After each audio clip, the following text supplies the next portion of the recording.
자, 상도표 중에 그 H2O에 대한 상도표는 뭐 굉장히 유명하죠. 그래서 이거 아마 전 세계 그 모든 화학 책에는 다 실려 있는 상도표일 텐데, 이거를 토대로 그 순물질 상도표에 대한 얘기를 좀 해보도록 하겠어요. 그러니까 지금의 상도표는 pure substance, 순물질에 대한 얘기를 해보도록 하겠습니다. 자, 우선 첫 번째 1. 순물질의 상도표는 항상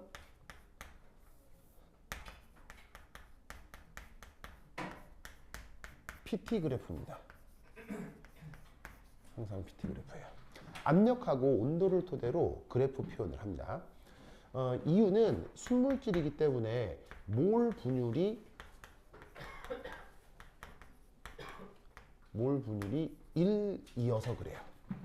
순물질은 굳이 몰 분율을 찾자면 몰 분율이 1이라는 거 무슨 말인지 알겠죠? 몰 분율이 1이다 무슨 말인지 알겠죠? 순물질은 다른 성분이 있는 거예요? 걔만 있는 거예요? 딱 그 녀석만 있는 거잖아요. 딱 그 녀석만 있는 거니까 그거에 대한 몰 분율을 1이라고 할 수 있는 거죠.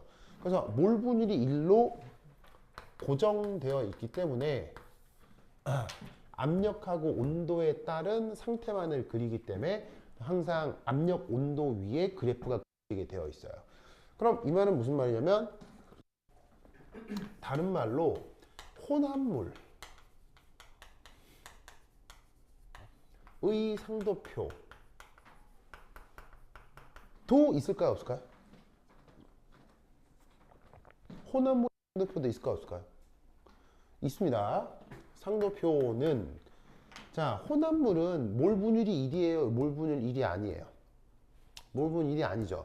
그래서 어떻게 그리냐면 상도표는 그래서 등온 조건에서 P 몰 분율 혹은 등압 조건에서 T 몰 분율 그래프로 표현합니다.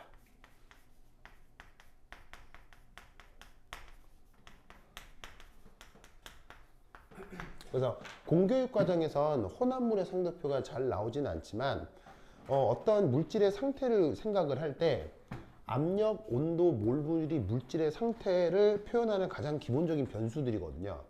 그래서 순물질은 몰 분율이 고정되기 때문에 압력하고 온도로 상태를 표현할 수 있는 반면 혼합물들은 압력, 온도, 몰 분율이 걔들의 상태를 결정할 수 있어요. 그래서 어떻게 하냐면 온도를 일정하게 두고 압력과 몰 분율 변화에 따른 상태 변화를 그리기도 하고 압력을 일정하게 두고 온도와 몰 분율 변화에 따른 상태 변화를 표현하기도 해요. 무슨 말 알겠죠? 네. 그래서 이게 기가 막히게도 예를 들면 이런 거죠.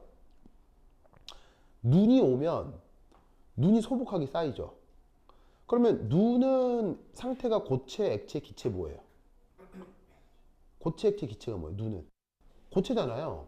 근데 거기에 갑자기 염화칼슘을 팍 뿌리잖아요. 염화칼슘을 팍 뿌리면 눈에 염화칼슘이 묻는 순간 걔는 더 이상 순물질이에요? 혼합물이에요? 혼합물이죠. 왜 혼합물 상태를 만드느냐? 혼합물 상태가 되면서 그 얼음을 구성하는 H2O의 몰 분율이 1이 아니라 다른 상태가 되겠죠. 당연히 1보다 커지겠어요? 1보다 작아지겠어요?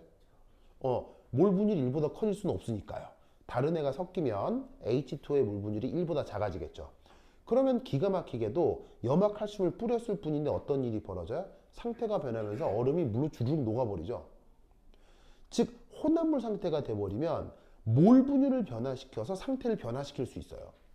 무슨 말인지 알겠죠? 고체가 액체로, 액체가 기체로 막 바꿔버릴 수가 있는 거예요. 뭐를 변화시키지 않더라도, 온도나 압력을 변화시키지 않더라도 몰 분율 변화만으로도 물질의 상태를 변화시킬 수 있어요. 그게 바로 뭐냐면 혼합물이기 때문에 혼합물에서는 몰 분율과 압력, 몰 분율과 온도에 따라서 상태가 고체냐, 액체냐, 기체냐를 표현하는 상도표가 있을 수 있어요. 알겠죠? 근데 뭐 이것까지 묻는 건 좀 그렇고 지금은 순물질 요거에 대해서도 질문할 게 은근히 꽤 많답니다. 자, 여기서 이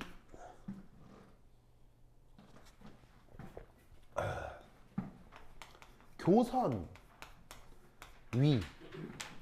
자, 여기서 교선은 누굴 얘기하는 거냐면 TA, TB, TC 곡선 요 세 개를 얘기하는 겁니다. 자, 교선 위의 P, T 조건에서는 항상 두 상태가 공존합니다. 항상 공존합니다. 모든 순물질 상도표에서 나타나는 공통적인 특징입니다. 자, 무슨 말이냐? 자, H2O니까 우리가 직관적으로 그 상태 변화를 대강은 알 수 있는 물질이죠. 그래서 이제 H2O로 예로 많이 든 건데, 자, 여기 보시면 일기압이니까 그냥 우리의 보통의 압력이죠. 일기압에 대해서, 자, 여기가 0도씨니까 0도씨보다 아주 낮은 조건에선 뭐 예를 들어서 아주 낮으니까 뭐 예를 들어 영하 만약에 이 온도가 만약에 영하 20도씨다. 그러면 H2O를 가져다가 보통의 일기압에서 영하 20도로 뒀다. 그러면 여기서는 상태가 고체, 액체, 기체 중에서 당연히 누구겠어요? 고체, 액체, 기체 중에 당연히 H2O를 가져다가 영하 20도로 뒀다. 그럼 고체, 액체, 기체 중에 뭐야? 양규 뭐라고? 아, 양규 맞나? 양규가 아니고 양규가 아니고 규빈이 아닌데 준영이 맞죠? 준영이. 그 다음에 준영이. 병무는 왜 이렇게 좋아해요? 그런 건 아니에요? 병무? 알겠어요. 병무, 그 다음에 준영이, 그 다음에 최혁이. 나 규빈이 친구죠? 규빈이랑 친구 아니에요? 그래요? 그래요. 재혁이는 규빈이의 뭔데요? 모르는 사람이에요? 그래요? 그래요? 알겠습니다. 자, 어쨌건. 그래서 영하 20도씨에서 H2O는 여기서 고체로 존재할 거란 말이에요. 아이스요. 무슨 말인지 알겠죠? 자, 마찬가지로 일기압인데 뭐 한 20도씨 됐다. 20도씨.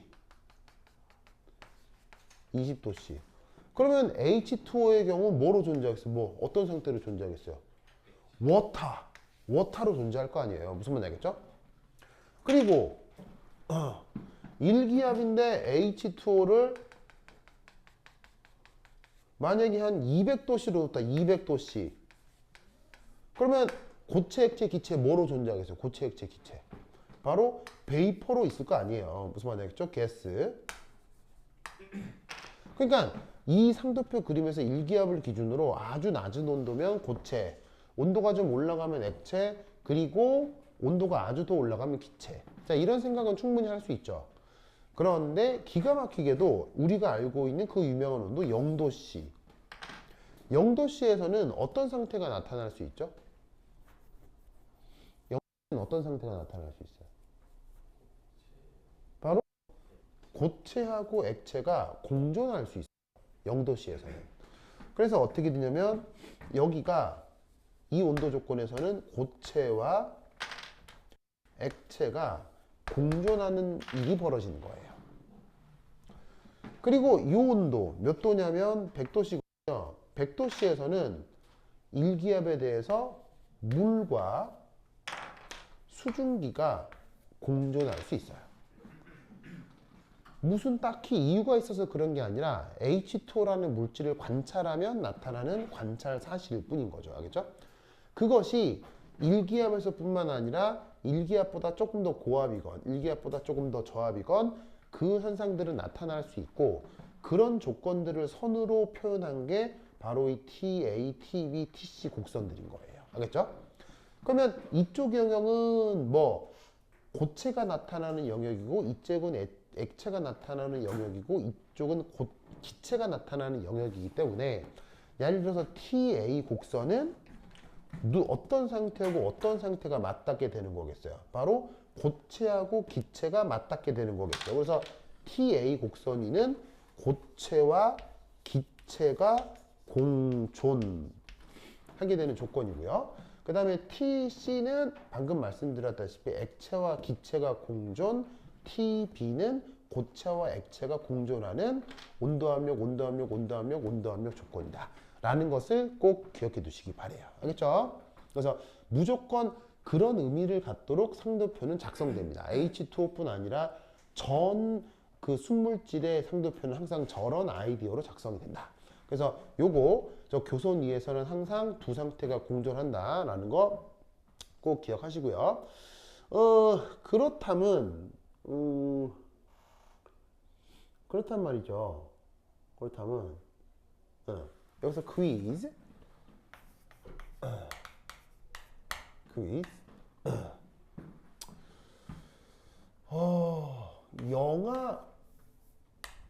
영하 30도씨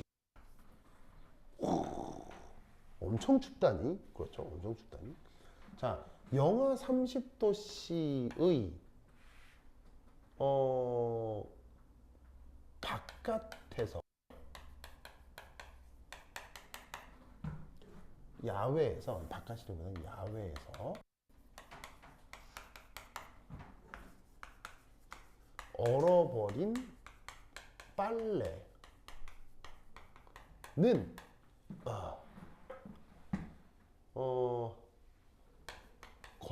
마를 수 있을까요?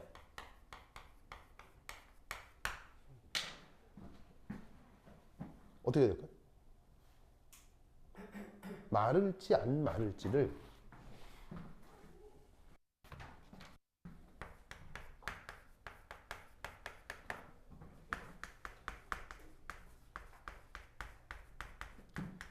저 상도표를 토대로 설명해 봅시다.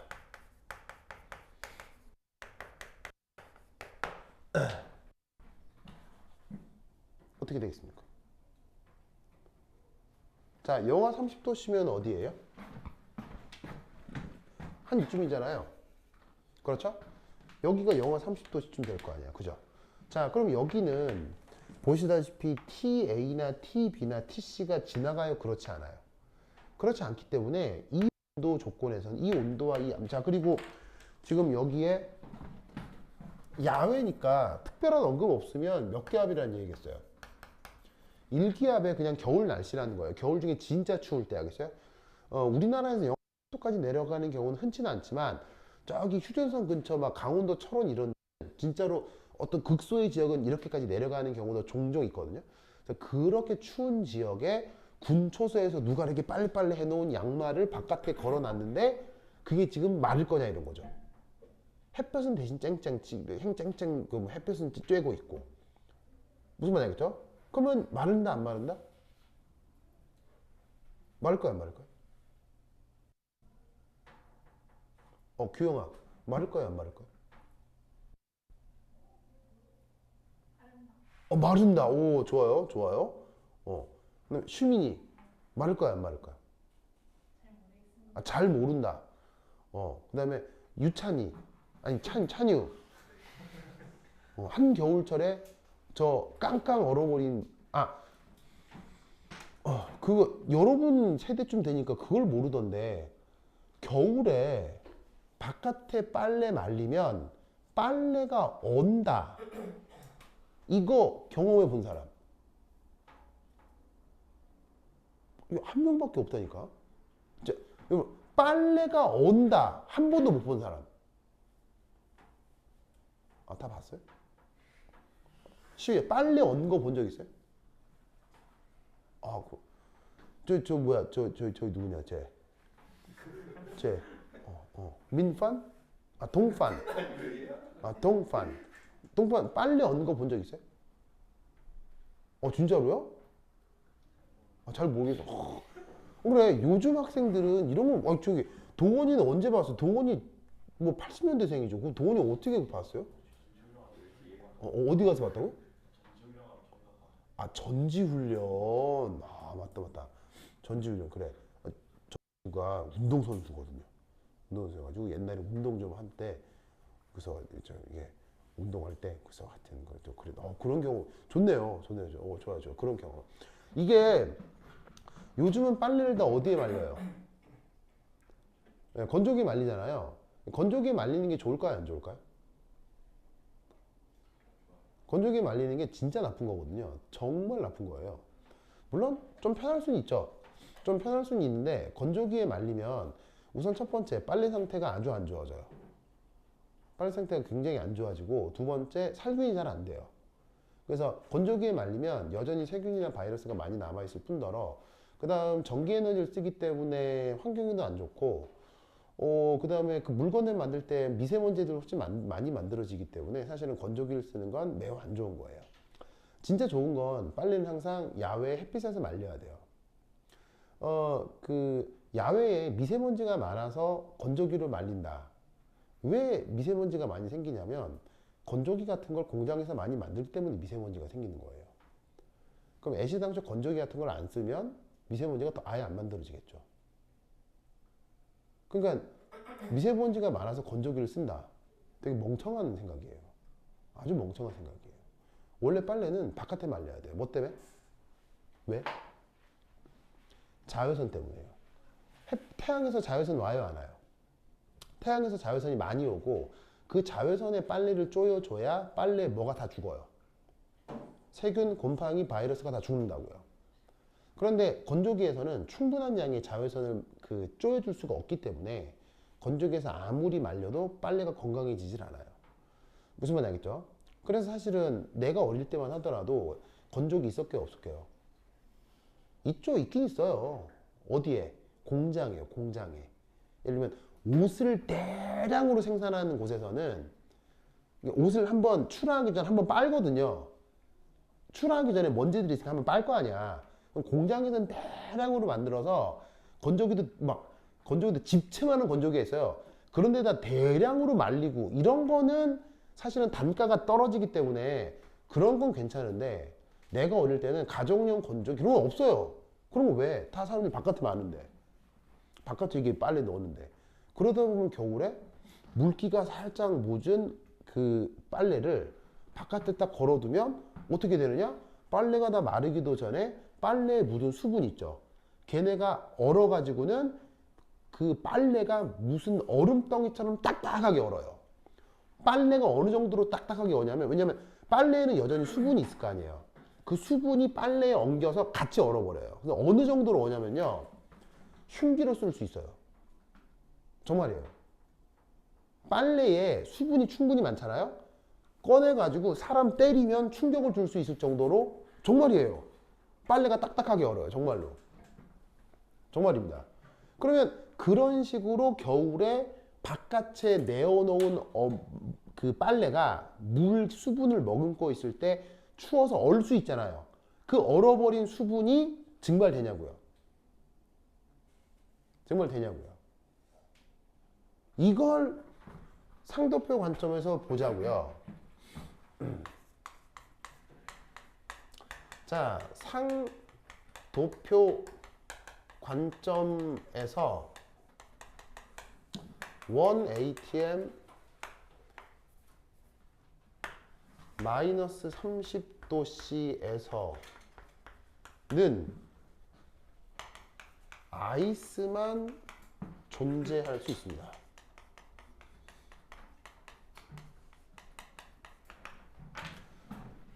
자, 아이스만 존재하죠. 여기서는 수증기가 생겨요, 수증기가 생길 수 없어요.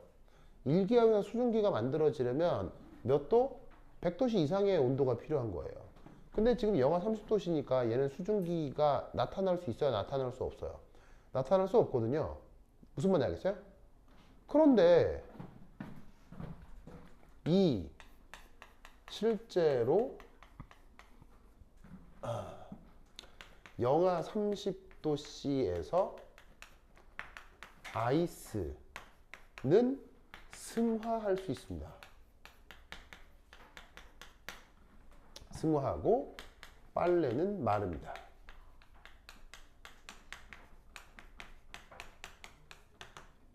(1, 2번의) 차이를 설명하세요. 자, 1, 2번 완전 반대 얘기 같잖아요. 상도표에서는 고체가 승화할 수 있어요? 승화 안 돼요?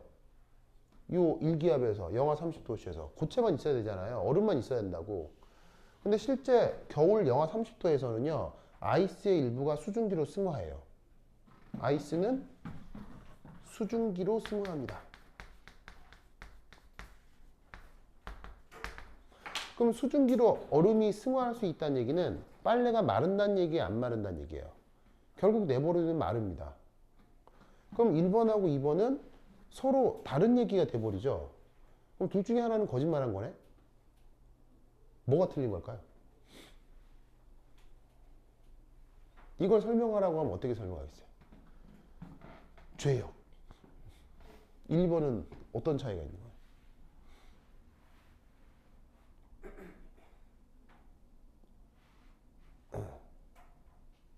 시연, 1, 2번은 어떤 차이가 있는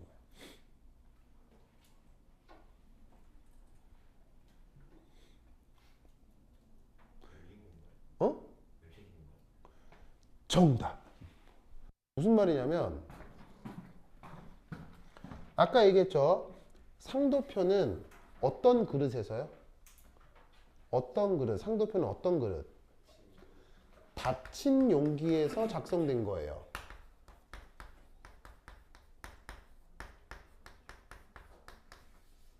완벽하게 밀폐된 공간에서 물질을 넣어놓고 온도하고 압력을 바꿔가면서 나타나는 상태를 찾아 놓은 거예요. 무슨 말인지 알겠어요? 그걸 관찰하는 거라고요. 그런데 여러분, 빨래는 어디서 말려요? 열린 공간에서 말리잖아요. 열린 공간에서 말리기 때문에 열린 공간에서 일어나는 물질의 상태 변화는 닫힌 공간에서 벌어지는 상태 변화랑 같다 다르다? 완전 달라요. 무슨 말인지 알겠어요? 완전 달라요. 그러니까 1번하고 2번 중 누가 틀리고 잘못된 얘기를 하고 있는 게 아니라 1번하고 2번은 완전 다른 조건의 이야기를 하고 있는 거예요. 완전 다른 조건의 이야기를 하고 있는 거예요. 그러니까 겨울철에 언 빨래를 겨울에 야외에 방치했을 때도 빨래에 얼어붙은 수증기가 승화가 상태 변화가 일어나지만 그 상태 변화를 상도표로 설명할 필요는 없다는 얘기예요. 왜냐하면 완전 다른 조건에서 벌어지는 일이니까요. 무슨 말인지 알겠어요? 알겠어요? 그러니까 이거를 두 개를 구분해서 말로 표현할 수 있어야 된다 이런 말이에요. 아시겠죠? 그래서 항상 했던 얘기가 어떤 논리 구조를 짚고 그 논리 구조에 뭔가 이상한 점을 파악하려고 할 때는 그 말이 얘기하려고 하는 그 논리가 얘기하려고 하는 결론에 집착하지 말고요. 그 논리가 시작되는 조건을 살펴봐야 돼요. 항상 무슨 말인지 알겠어요? 그러니까 항상 이런 논리 싸움이잖아요. 누군가 문제를 내고 여러분들이 그것을 맞춰야 되는 논리 싸움이 벌어지는 거잖아. 논리 싸움에서는 그 문제를 내는 과제를 내는 사람의 결론을 살피면 이길 수가 없어요. 그 과제를 내는 조건을 살펴야 돼요. 알겠어요? 그 조건을 물고 늘어져야 내가 이기는 거예요. 무슨 말인지 알겠죠? 그래서 되게 유명한 영화 중에 영화 변호인이라고 있는데 본 사람. 거기에 엄청 멋진 장면이 나오죠. 거기 어떤 장면이 나오냐면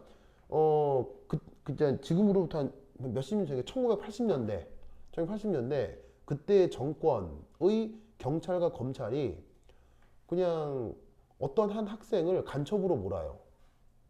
왜냐면 그때 당시 경찰과 검찰이 간첩을 검거하면 1기급 특진에 국가로부터 포상금도 받고 막 했거든요. 그래서 경찰하고 검찰이 아무나 사람을 간첩으로 만들어서 감옥 보내고 이런 일 되게 많았어요. 그리고 그래야 승진하니까요. 그래서 경찰과 검찰이 부산 쪽에 어떤 경찰과 검찰이 진짜 가난한 집의 어떤 학생을 그 북한의 지령으로 간첩 활동을 하는 간첩으로 몰아간 거예요.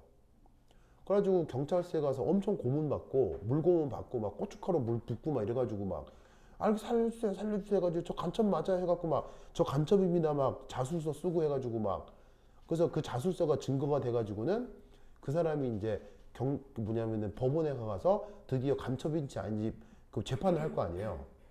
그때 그 학생을 변호하던 변호사가 너무 말도 안 되는 사건이잖아.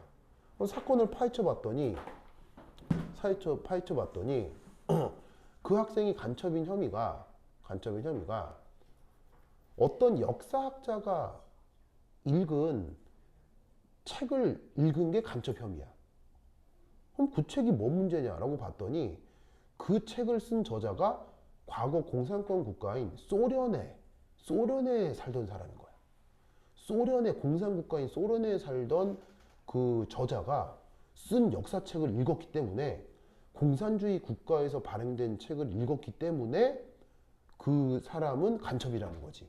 그게 검찰과 경찰의 그리고 엄청 고문을 해가지고 예, 저 간첩 맞아요 해가지고 자술서까지 썼기 때문에 이 두 개가 콜라보가 돼가지고 그 가여운 청년은 이제 간첩 혐의로 이제 뭐냐면은 그 재판에서 이제 유죄가 나올 직전인 거야.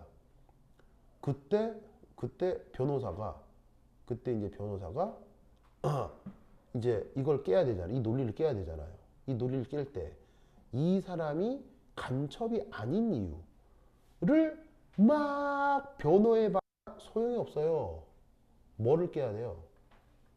그렇게 주장하는 주장의 조건을 깨야 돼요.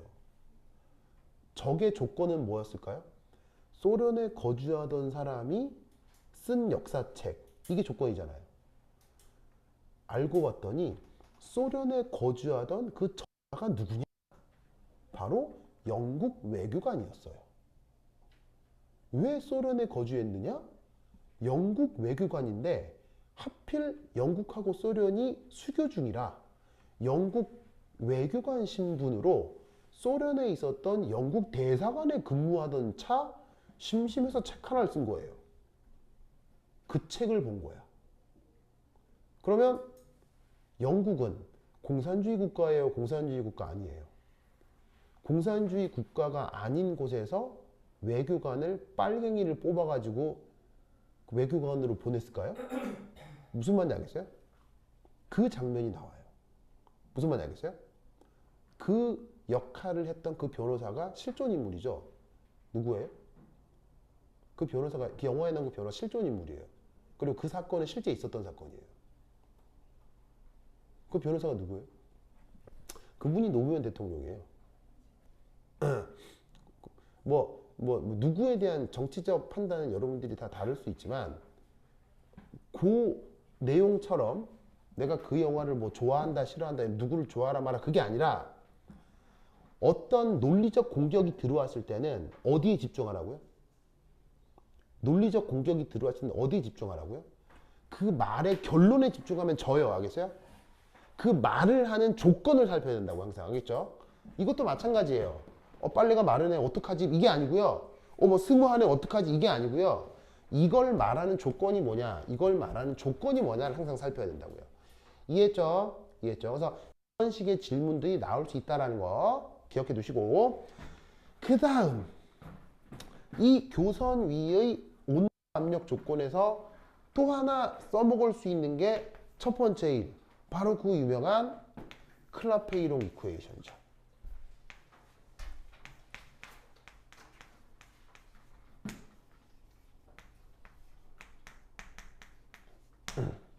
클라페이롱 이쿠에이션이죠. 자, 이 클라페이롱 이쿠에이션 요거에 대한 얘기를 조금 해보면 자, 클라페이롱 이쿠에이션 원래 수식이 어떻게 돼요? 클라페이롱 이쿠에이션 수식이 dp dt는 델타 sm 델타 vm 요거거든요. 상도표를 해석할 때 이 클라페이롱 이쿠에이션은 출제 빈도가 억수로 높기 때문에 요거 반드시 외우셔야 됩니다. 알겠죠? 물론 그 대학원 입시생을 뽑는 게 아니기 때문에 이 수식을 어떻게 증명할 거냐까지는 모르셔도 돼요. 물론 아마 여러분들이 학교 과정에서 클라페이롱 이쿠에이션을 증명하라는 내신 기출 문제를 풀었었던 적도 있었을 거예요.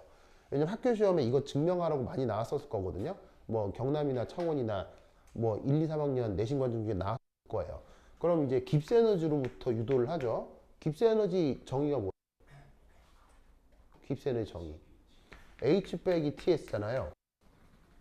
그러면 이것으로부터 막 유도를 하면 가역 과정이라고 가정을 하게 되면 깁스 에너지 변화는 VDP 마이너스 SDT 이런 꼴이 되거든요.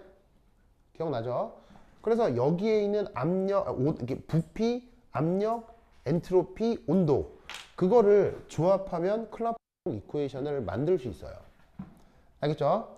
근데 뭐 유도 과정까지는 됐고 어쨌거나 이걸 외우자. 왜냐하면 입시에서 클라페이롱식은 굉장히 자주 나와요. 그래서 요 클라페이롱 이쿠에이션이 어떻게 입시에 나왔었는지는 나중에 한번 다시 보여드릴 거고 어쨌건 이 수식을 외우는데 이때 이 클라페이롱식을 외울 때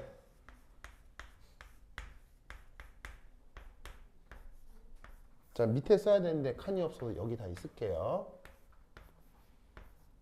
자, 얘는 우선 첫 번째 1.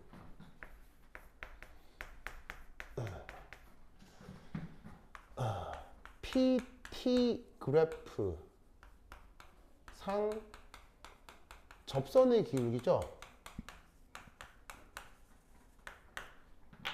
왜냐하면 어떤 꼴이에요? 미분형이잖아요. 자, 미분이라는 계산을 왜 해요? 뭘 알기 위해서요? 미분이라는 계산을 왜 해요? 접선의 기울기를 알기 위해서 미분을 하는 거잖아요. 그런데 아까 혼합물의 상도표는 항상 무슨 그래프라고 했어? 순물질의 상도표는 항상 무슨 그래프라고 그랬어요? PT 그래프라고 했잖아요. 그럼 이 제시되어 있는 그래프가 PT 그래프니까 PT 그래프에서 dPdt는 그래프상의 접선의 기울기가 되는 거예요. 무슨 뜻인지 아시겠죠? 그러니까 클라페이롱 이쿠에이션의 의미는 이 교선 TB가 됐건 TA가 됐건 TC가 됐건 이 교선 위에 접선의 기울기, 접선의 기울기, 접선의 기울기를 의미하는 거라고요. 무슨 말 알겠죠? 알겠죠? 그런데 그 접선의 기울기니까 dPdt라고 쓰는 것까지는 맞는데 외우라고 했더니 이건지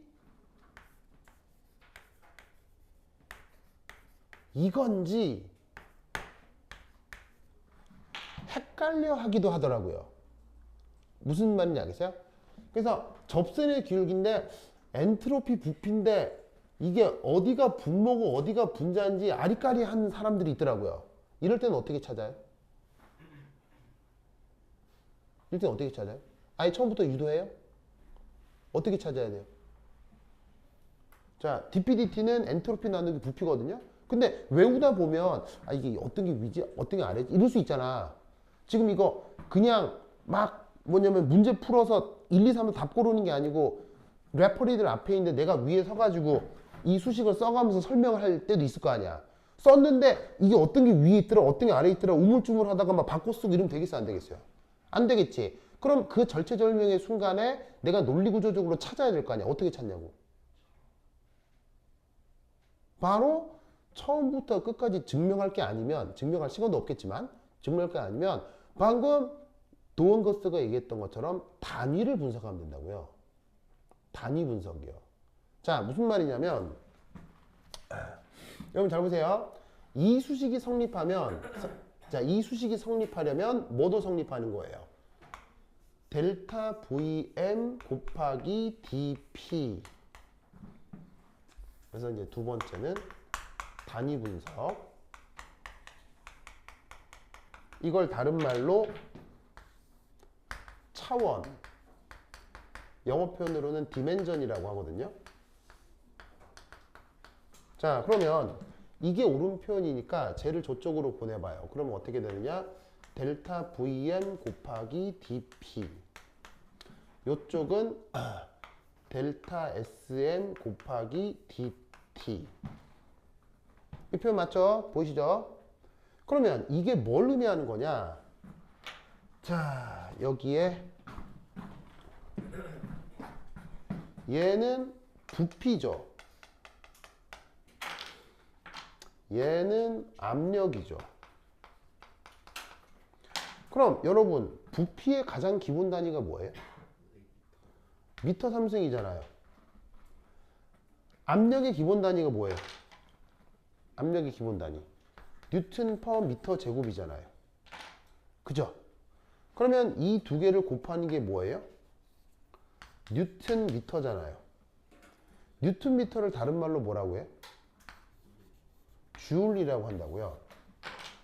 즉 뭐냐면 압력하고 부피를 곱한 게 근본적으로 단위가 줄 단위가 나와야 된다고요. 그러면 등으로 연결된 반대쪽도 뭐로 단위가 귀결돼야 되겠어요? 줄로 단위가 귀결돼야 되겠죠. 엔트로피 단위가 뭐예요? 엔트로피는 단위체계가 뭐예요? 줄 퍼 켈빈이죠. 온도는 단위가 뭐예요? 켈빈이죠. 두 개 곱하면 뭐가 되겠어요? 줄이 된다 이런 말이에요. 무슨 뜻인지 아시겠어요? 그러니까 이건지 헷갈릴 때 압력에다가 뭘 곱해야 에너지가 됐더라? 온도에다가 뭘 곱해야 에너지가 됐더라? 무슨 말인지 알겠죠? 그걸로 이건지를 금방 판단해 내라고요. 무슨 말 알겠죠? 알겠죠? 자, 그러면 얘를 가지고 그럼 여기 줄게요. 여기 줄게요.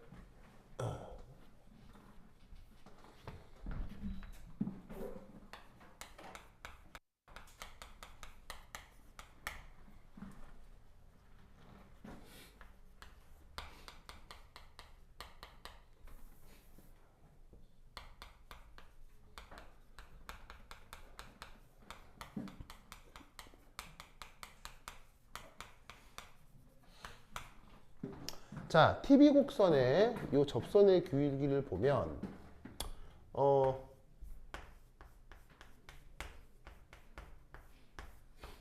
TV 곡선에서 이게 지금 보시다시피 음수죠. 맞나요? TV 곡선에서 접선의 기울기를 구하면 음수인데, 자, 얘는 어떻게 생각해 볼 수 있냐면 엔트로피의 변화를 그때의 부피 변화 요거로 나눈 건데, 자, 여기에 소문자 m의 뜻이 뭐예요? 바로 1몰당이에요. 그래서 1몰당 부피의 변화, 1몰당 엔트로피의 변화를 뜻해요. 자, 그러면 얘를 TV 곡선 위에서 생각을 해보면 TV 곡선은 누구와 누구가 공전하는 곡선이에요? 얼음과 물이 공전하는 곡선이죠. 그러면 얼음과 물이 공전하는 곡선에 대해서 저 클럽페이롱 이쿠에이션을 한번 써보면 누구하고 누가? 얼음하고 물이 공전하는 거니까 얘는 1몰의 엔트로피 얼음 빼기 1몰의 엔트로피 물 나누기 얘는 1몰의 부피 얼음 1몰의 부피 물 요걸 이렇게 표현한 거예요. 무슨 말인지 아시겠죠? 그러면 이때 물과 얼음 중 어디가 엔트로피가 더 커요? 혹은 엔트로피가 더 적어요? 물보다 얼음의 엔트로피가 더 작죠? 그러니까 이쪽이 부호가 플러스가 되겠어요? 마이너스가 되겠어요? 마이너스가 되겠죠? 엔트로피는 얼음보다 물이 더 크니까요. 그죠? 자, 그런데 1몰의 부피는 물이 더 커요? 얼음이 더 커요? 부피는 얼음이 더 크기 때문에 물에 얼음을 띄워 놓으면 얼음은 떠요? 가라앉아요? 뜨죠? 그러니까 1몰의 부피는 얼음이 더 크니까 이쪽 부호는 플러스가 되겠죠. 그러니까 어떻게 되냐면 마이너스하고 플러스를 곱해 놓은 거니까 전체적인 접선의 기울기가 음수가 될 수 있다 이런 말이죠. 그래서 이렇게 지금은 H2O로 예로 들었지만 물질에 따라서 액체와 고체 사이에 1몰의 부피 변화 때문에 사실은 이 접선의 길이가 양수가 되기도 하죠. 왜냐하면 액체하고 고체의 엔트로피 변화는 물이 H2O건 뭐 다른 거건 이쪽은 변함이 없지만 1몰의 부피가 물질의 종류에 따라 달라질 수 있죠. H2O의 경우만 이쪽이 플러스가 되는 거고 다른 경우는 보통은 액체에서의 부피가 오히려 더 오히려 더 커지죠. 그래서 어떻게 되냐면 보통은 여기도 마이너스가 돼서 접선의 길이가 플러스가 되지만 H2의 경우는 특별히 이런 일이 벌어지는 거죠. 알겠죠? 굳이 쓰자면 이유는 뭐 때문이에요? 이 이유는 왜 물에 비해서 얼음의 부피가 더 커지죠? 수소결합 때문이죠. 그래서 수소결합 때문에 오히려 물이 얼음이 될 때 그 수소결합이 더 잘 이루어지면서 일몰의 부피가 커지기 때문에 이 부분이 플러스가 되고 접선의 길이가 양수가 된다 라고 생각을 해주면 되겠어요. 자, 그 다음 이 클럽페이로 이쿠에이션에서 하나만 더 얘기를 하도록 하겠습니다. 그 다음 어디 갔냐? 여기 있다. 자, 그러면 여기 줄게요. 여기 준다. 여기 준다.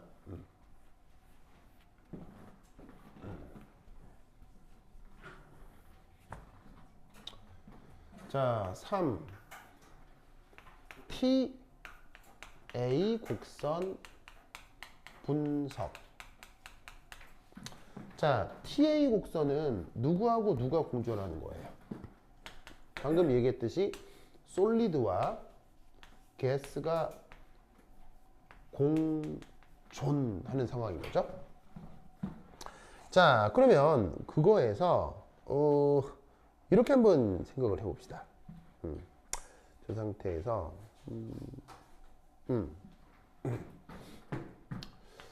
dP dT가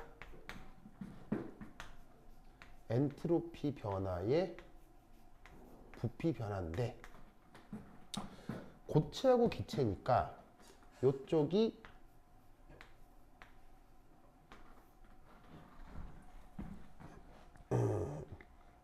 요쪽이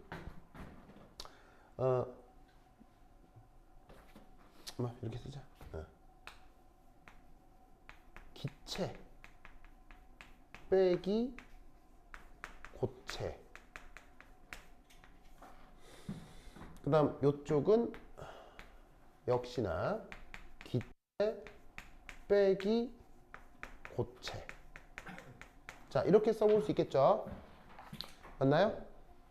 그래서 고체하고 기체가 공존하는 거니까 지금 관점을 어떻게 본 거냐면 고체가 기체가 되는 승화 과정을 한번 생각을 해보자 이런 말이에요.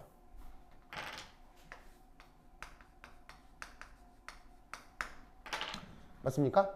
자, 그러면 고체가 기체가 될 때의 승화 과정, 고체가 기체가 될 때의 승화 과정을 생각을 해볼 텐데 이때 고체가 기체가 될 때의 엔트로피 변화니까 얘를 다른 말로는 델타 S 승화, 이걸 승화 엔탈피 변화라 생각을 하고 아래쪽은 얘를 어떻게 바꿀 수가 있냐면 기체하고 고체의 부피 차이니까 이때 고체가 있는 이 부분 있죠. 이 부분을 얘를 무시해 버리는 거예요. 왜냐하면 기체의 부피가 더 커요? 고체의 부피가 더 커요? 고체에 비해서 기체의 부피가 월등히 더 크죠. 보통 몇 배? 보통 몇 배? 보통 몇 배? 이것도 외우셔야 돼요. 고체에 비해서 기체의 부피가 보통 몇 배? 최소 1000배예요.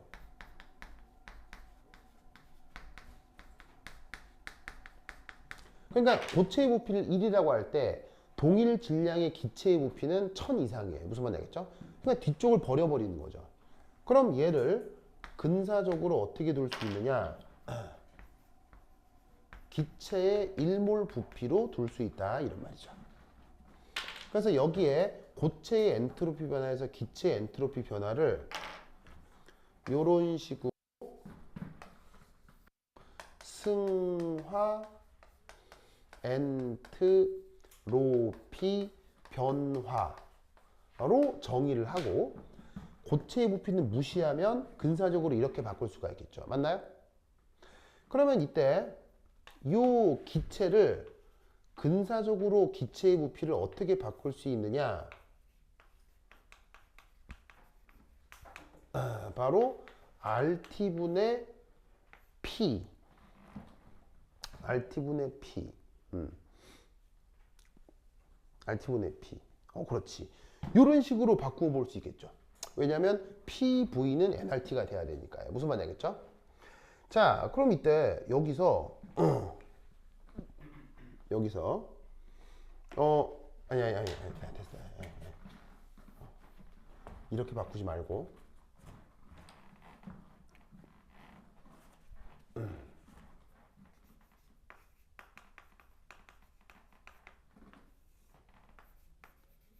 이렇게 쓴 다음에 위아래에 동일하게 온도를 곱해줍니다. 이 부분은 이렇게 해석을 합시다. 그래서 여기까지 오게 된 다음 위아래에다가 동일하게 온도를 곱하면 이 녀석을 다시 어떻게 표현할 수 있느냐? TVM 기체 분의 델타 H 승화. 자, 어디를 어떻게 바꾼 거냐면 여기에 있는 승화 엔탈피에다가 온도를 곱한 부분, 이 부분을 승화 엔탈피로 바꾼 거예요.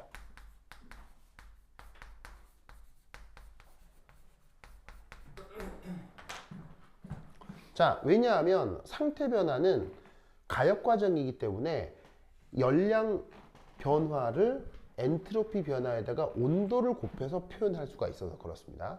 그래서 이 부분을 바로 온도를 곱해서 엔탈피 변화로 바꾸면 지금 이 표현을 이렇게 바꿀 수가 있는 거예요. 그럼 이 표현을 잠시 눈여겨봤다가 자, 그 다음 위에 지울게요. 위에 준다. 자, 이 내용만 하고 갑시다. 두 번째, 그 다음에 네 번째, TA 됐고, 그 다음에 TC 곡선. 자, TC 곡선은 여기는 고체하고 기체가 공존하는 거지만 TC 곡선은 누구하고 누가 공존하는 거예요? 액체하고 기체가 공존하는 거죠. 그래서 액체, 기체가 공존하는 거라 여기에 있는 클라페이롱 이쿠에이션을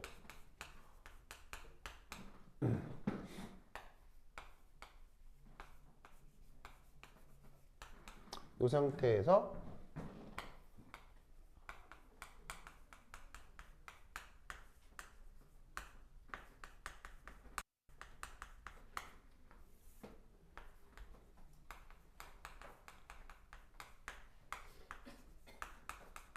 이렇게 바꿔 쓸 수 있겠네요.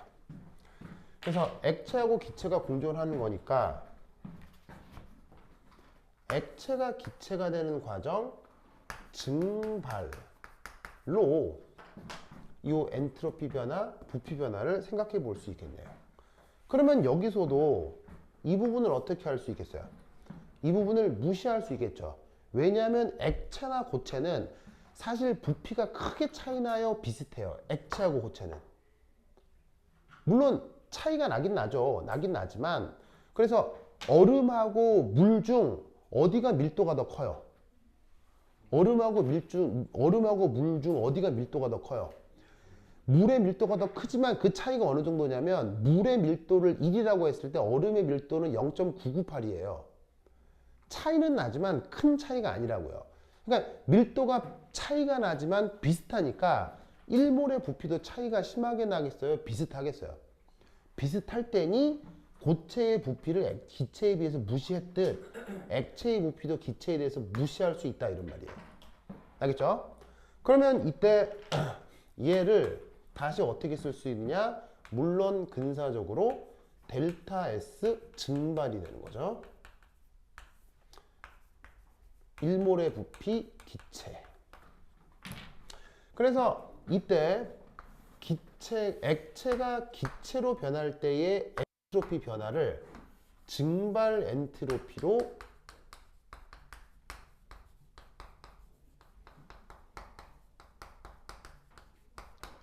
정의를 하는 거예요. 이 상태에서 얘를 다시 양변의 위아래의 온도를 곱해서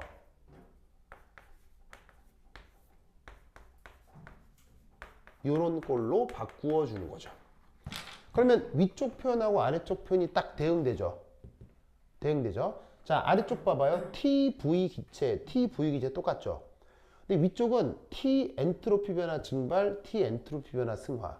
그럼 승화 엔트로피의 온도를 곱해서 승화 엔탈피라고 했듯 이쪽도 어떻게 바꿔주면 되겠어요? 증발 엔트로피 변화의 온도를 곱한 이 부분을 다시 뭐로? 증발 엔탈피 변화로 바꿀 수 있겠죠?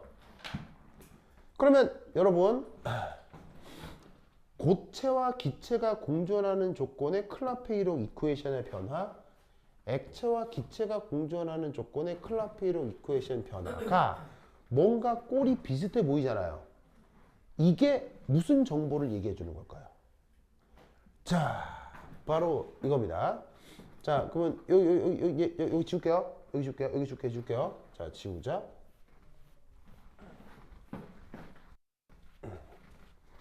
그러면 여기서의 정보 정리하면 dp, dt의 tc 곡선 위는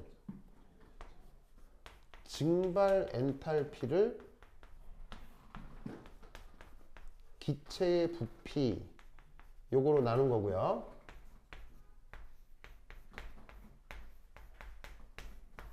TA 곡선 위는 승화 엔탈피를 기체의 부피로 나눈 거예요. 매우 달라 보이지만 되게 꼴이 비슷해요. 그럼 이게 뭘 의미하는 거냐? 아까도 얘기했지만 이것의 의미가 뭐예요? 접선의 기울기잖아요. 요게 뭐예요? 접선의 기울기잖아요. 그러면 어떻게 되냐면 요 두 개를 비교를 했을 때 얘가 삼중점 근처에서 접선의 기울기가 상대적으로 더 완만하다는 뜻이에요. 역으로 이 녀석은 상중점 근처에서 접선의 기울기가 상대적으로 더 급하다를 보여주는 수식이에요. 무슨 말이냐면 이 TC 그래프하고 TA 그래프가 만나는 점이 어디예요? TA와 TC가 만나는 점이 어디예요? 여기잖아요. 여기. 그러면 이 점을 우리가 뭐라고 불러요? T라고 하고 삼중점이라고 하죠. 그럼 삼중점은 TA의 성격과 TC의 성격을 다 가지고 있겠죠. 그런데 이 삼중점에서 TA 곡선 위에 접선의 기울기가 있을 거 아니에요. 그런데 삼중점에서 TC 곡선의 접선의 기울기가 있을 거 아니에요. 이게 어디가 더 급하고 어디가 더 완만하냐고요. TC 곡선 쪽이 완만할 수밖에 없어요. TA 곡선이 급할 수밖에 없어요. 왜죠? 왜요? 왜 그래요? 이게 접선의 기울기잖아요. 그런데 삼중점이니까 온도가 같은 거예요? 온도가 다른 거예요? 온도 같은 거고요. 동일 온도 조건이니까 기체가 나타났을 때 기체 1몰의 부피도 같은 거 아니에요. 그럼 접선의 기울기에 영향을 주는 게 뭐겠어요? 증발 엔탈피냐 승화 엔탈피냐죠. 그러면 여러분 당연히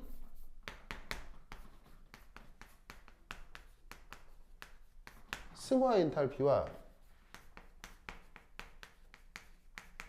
증발 엔탈피는 수리적으로 어떤 관계가 성립할까요?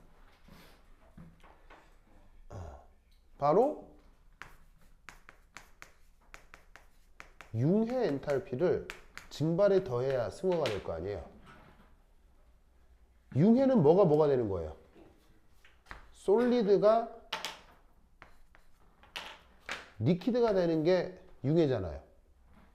증발은 뭐가 되는 거예요? 리퀴드가 가스가 되는 게 증발이잖아요. 승화는 저희가 뭐예요? 솔리드가 가스가 되는 게 승화잖아요. 즉 승화열은 융해열에다가 증발열을 더한 게 승화열이라고요. 이 정도는 연력학 시간에다 배우잖아요. 열화학 시간에 배우잖아요. 그럼 이걸 두 개를 더해야 이게 되니까 항상 어떤 일이 벌어지겠어요? 승화 엔탈피가 더 크겠어요? 증발 엔탈피가 더 크겠어요? 어디가 당연히 더 크겠어요? 이쪽이 무조건 더 큰 거예요. 무슨 말인지 알겠죠?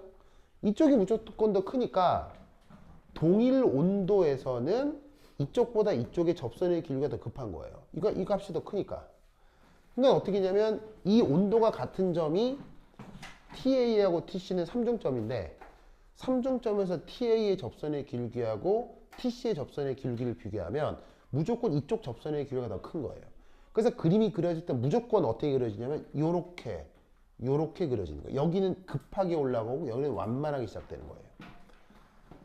이거는 모든 순물질의 상도표에서 항상 이루어지는 거예요. 그러니까 어떤 상도표 존재하지 않냐면 이런 건 존재하지 않는 거예요. 여기 위에 지워도 되겠어요?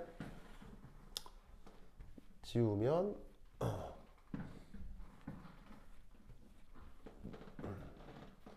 자 예를 들어 P, T인데 여기가 삼중점이다. 어떤 그 뭐냐면은 그래프가 있을 수 있냐면 예를 들어서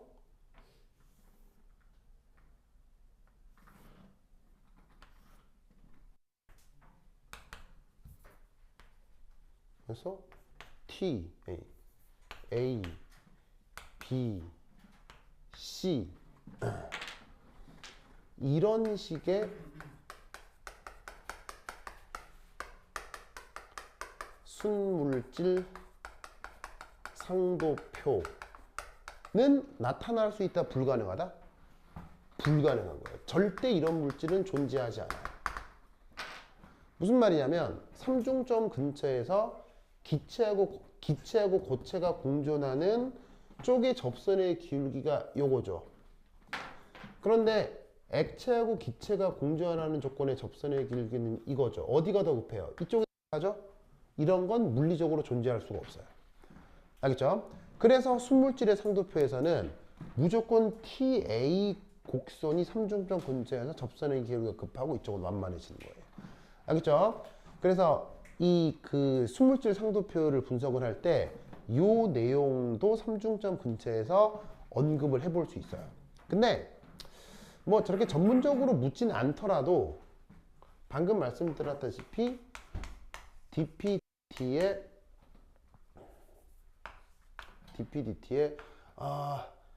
델타 VM 아니 델타 SM 나누기 델타 VM 요거는 실제로 그 뭐냐면은 교수들이 알고 실제로 물을 수 있으니까 꼭 기억을 해 두시기 바래요. 알겠죠?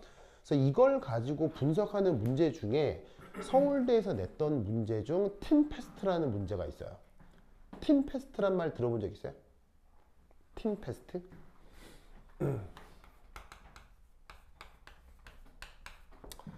팀 우리말로 번역하면 주석, 패스트는 흑사병. 주석이 웬 흑사병이냐? 흑사병에 걸리면 어떻게 죽어요? 새카맣게 말라서 죽거든요. 말단이 손가락 끝이나 발가락 끝이 새카맣게 타들어가면서 죽어요. 흑사병은 그냥 세균 감염 때문에 그런 건데 19세기 말에 나폴레옹이 프랑스에 다시 재집권을 하고 그 나폴레옹이 그 뭐냐면 마지막에 한 가장 멍청한 짓이 뭐예요? 바로 러시아 침공이죠. 러시아 침공을 해서 러시아를 금방 이길 수 있을 거라고 생각하지만 지구상에 존재하는 나라 중 절대로 전쟁하면 안 되는 두 나라가 어디예요? 지구에 있는 나라 중에 절대로 전쟁하면 안 되는 나라. 미국 빼고 이 나라하고는 전쟁에서 절대 이길 수 없어요. 바로 러시아하고 중국이에요. 왜죠? 러시아하고 중국은 전쟁을 해서 절대 이길 수 없어요. 왜죠? 땅이 너무너무 넓어서요. 너무너무너무 넓어서요. 중국하고 러시아는요, 전쟁을 안 하고요, 전투를 미루고 후퇴만 해도 걔네들은 이겨요. 후퇴만 해도 이겨요. 왜? 땅이 너무너무너무 넓어서요. 후퇴만 해도 쫓아가다가 찐이 빠져요. 왜냐면 쫓아가다가 보면 이 부대가 본진에서 멀어지죠. 그럼 뭐가 힘들어요? 보급. 식량이나 물자 조달이 어려워요. 그런 나라하고는 절대 전쟁하면 안 돼요. 무슨 말인지 알겠어요? 그래서 그것도 모르고 나폴레옹이 러시아를 침공한 거예요. 그래서 결국 역사는 어떻게 돼요? 나폴레옹이 좆대죠? 그 좆댈 때 어떤 일이 벌어지느냐? 프랑스군이 러시아로 들어갔다가 러시아의 겨울을 맞은 거예요. 겨울 춥겠죠. 그때 프랑스 병사들의 단추가 뭐로 돼 있었냐면 주석으로 돼 있었거든요. 주석. 근데 그 주석이 한겨울이 되면 금속에서 비금속이 되면서 부슬부슬 깨져요. 그러면서 프랑스 병사들의 단추였던 주석 단추가 러시아의 한겨울을 맞으면서 부슬부슬 깨져버리는 거예요. 그때는 지퍼가 개발되기 전이거든요. 그러니까 전쟁하다가 갑자기 옷이 풀리는 거예요. 영하 40도 막 이런 날에. 그러니까 뭐냐면 프랑스 병사들이 그 러시아 시베리아 한 벌판에서 옷이 다 벗겨져 가지고 얼어 죽은 거예요. 그럼 여러분 동상 걸려 얼어 죽을 때 어떻게 죽어요? 동상 걸리면 손끝 발끝이 새카매지거든요. 감염이 되면서. 그게 마치 흑사병과 비슷해서 그때의 상황을 표현하는 말이 핀페스트예요. 역사적으로 아주 중요한 사건이에요. 그걸 방금 얘기했듯이 주석 단추가 러시아의 추운 겨울에서 부슬부슬 부서지는 상황을 입시 문제로 만든 게 있는데, 그때 서울대 답안지에 클라페이롱 이쿠에이션을 예시로 설명하라고 답안지에 돼 있어요. 알겠죠? 그런데 그 문제를 경모과학고의 어떤 선생님께서 12기, 이게 12기가 아니고, 지금 여러분이 저기 동원이 몇 기지? 39기죠. 38기 때 그 문제를 시험에 내신 거예요. 그런데 나와는 다르게 서울대의 답안지를 모르셨던 거예요. 그 선생님이. 그래서 그 시험에 내시고 그 문제의 답을 반대로 해석을 해가지고는 애들한테 그게 맞다고 이렇게 막 억지를 부리셨던 선생님이 계시거든요. 지금도 재임에 계시고요. 계세요. 그래서 내가 서울대에서 실제로 발행한 답지를 주면서 실제로는 아니라고 했었던 적이 있네요. 그래서 입시 과정에 이 클라페이롱 이쿠에이션이 정말 나오니까 이 소식은 꼭 기억해 두시기 바랍니다. 알겠죠? 오늘 들었던 문제 중에 카이스트 기출문제가 있을 거예요. 그 카이스트 기출문제에 상도표 문제가 있으니까 겸사겸사 같이 풀어서 다음 시간에 가지고 오세요. 오케이, 됐다. 그럼 여기까지. 다음 시간 만나요. 안녕.